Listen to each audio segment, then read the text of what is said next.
নমস্কাৰ স্বাগতম জনাইছোঁ আছাম টিচি ইউটিউব চেনেললৈ। মই আজি তোমালোকৰ মাজলৈ লৈ আহিছোঁ এটা গুৰুত্বপূৰ্ণ বিষয়টোৰ মূল উদ্দেশ্য হ'ল অসমৰ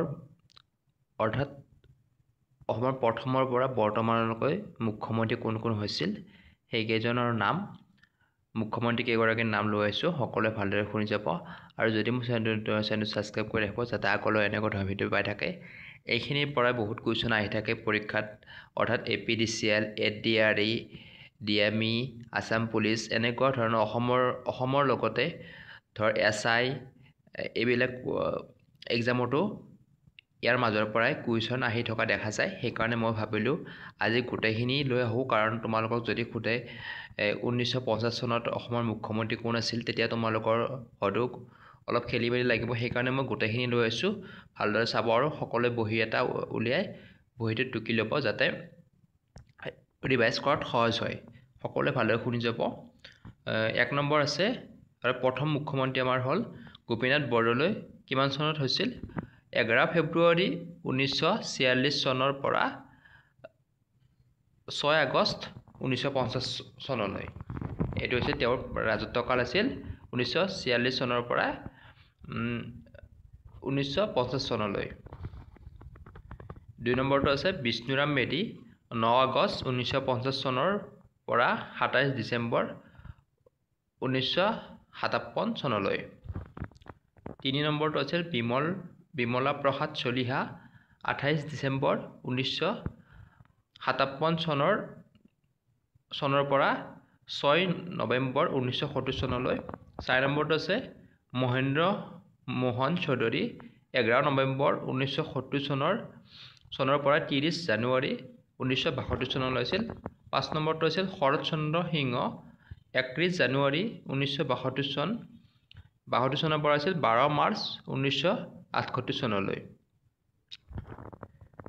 6 নম্বৰ গোলাপ বৰবৰা, 12 মাৰ্চ 1968 চনৰ পৰা 4 ছেপ্টেম্বৰ 1979 চনলৈ। 7 নম্বৰ আছিল যোগেন্দ্ৰ নাথ হাজৰিকা, আছিল 9 ছেপ্টেম্বৰ 1979 চনৰ পৰা 11 ডিচেম্বৰ 1900। এইটো ভুল হৈছে, এইটো চল্ভ মাৰো মই পিছৰ ক্লাছত কৈ দিম কি আছিল। ইয়াৰ পিছত আছে ইয়াত 5 বছৰ ডিফাৰেঞ্চ হ'ব। 1900 ইয়াত 5 বছৰ ডিফাৰেঞ্চ হ'ব এই চনৰ পৰা। 8 নম্বৰ সৈয়দা আনোৱাৰা তৈমুৰ, আছিল 6 ডিচেম্বৰ 1980 চনৰ পৰা 30 জুন 1981 চনলৈ।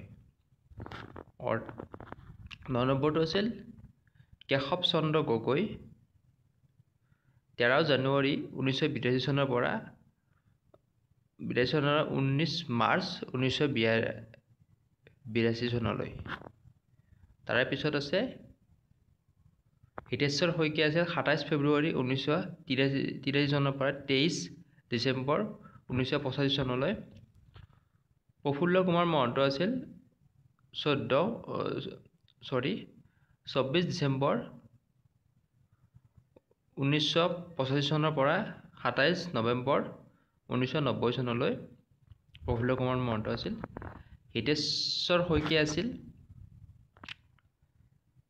30 জুন 1991 চনৰ পৰা 22 এপ্ৰিল 1996 চনলৈ আছিল। 13 নম্বৰ আছিল ভূমিধৰ বৰ্মন, 22 এপ্ৰিল 1996 চনৰ পৰা 14 মে 1996, অৰ্থাৎ তেওঁ খুব কম দিন শাসন আছিল, তেওঁৰ ৰাজত্বকাল আছিল। 14 নম্বৰ আছিল প্ৰফুল্ল কুমাৰ মহন্ত, আকৌ নেক্সটবাৰ প্ৰফুল্ল কুমাৰ মহন্তকে দিয়া হৈছিল সেই চনৰ পৰা 15 মে 1996 চনৰ পৰা 17 মে 2001 চনলৈ আছিল প্ৰফুল্ল কুমাৰ মহন্ত।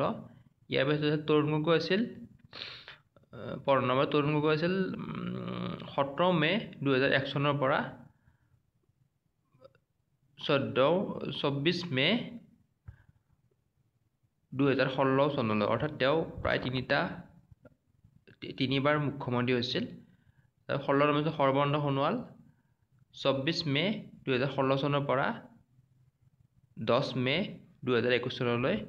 নেক্সট আছে 17 নম্বৰ আমাৰ মামা হিমন্ত বিশ্ব শৰ্মা 10 মে 2021 চন বৰ্তমান, অৰ্থাৎ তেওঁ বৰ্তমানলৈ চলি আছে 2021 চনৰ পৰা। এইখিনি আছিল। ইয়াৰ মাজত অলপ মোৰ খেলি মেলি হৈ গৈছিল, কিয়নো কেতিয়াবা ইংৰাজীত কোৱা যায়, তোমালোকে এইটোত ভুল নধৰিব। আৰু এইকেইটাত মাজৰ কেইটা যে আছে, এইকেইটাত তেওঁলোকে কম কিবা কাৰণবশতঃ তেওঁলোকে কম ৰাজত্ব কৰিছিল। মই এইটো পাহৰি গৈছিলোঁ, সেইকাৰণে এবাৰ তোমালোকক উনুকিয়াই দিছোঁ। কিয়নো তোমালোকে হয়তো ভাবিব পাৰা ছাৰে ভুলকৈ কিবা এটা ক'লে, মোৰ মাইণ্ডত সেইটো অহা নাছিল। কিবা খেলি মেলি, কিবা এটা আন্দোলন, কিবা কাৰণত হয়তো কিবা প্ৰব্লেমৰ কাৰণে তেওঁলোকে গোটেই শাসনকাল কৰিব পৰা নাছিল। এইখিনি আছিল আজিৰ পাৰ্টত। নেক্সট মই ইয়াৰ পিছত ভাৰতৰ প্ৰথমৰ পৰা বৰ্তমানলৈকে প্ৰধানমন্ত্ৰীসকলৰ নাম কৈ যাম, লগতে শিক্ষামন্ত্ৰী সকলো ধৰণৰ দি যাম। তোমালোকে খালি চেনেলটো ছাবস্ক্ৰাইব কৰি আগুৱাই নিব বুলি আশা কৰি ইমানতে সামৰিছোঁ। নমস্কাৰ।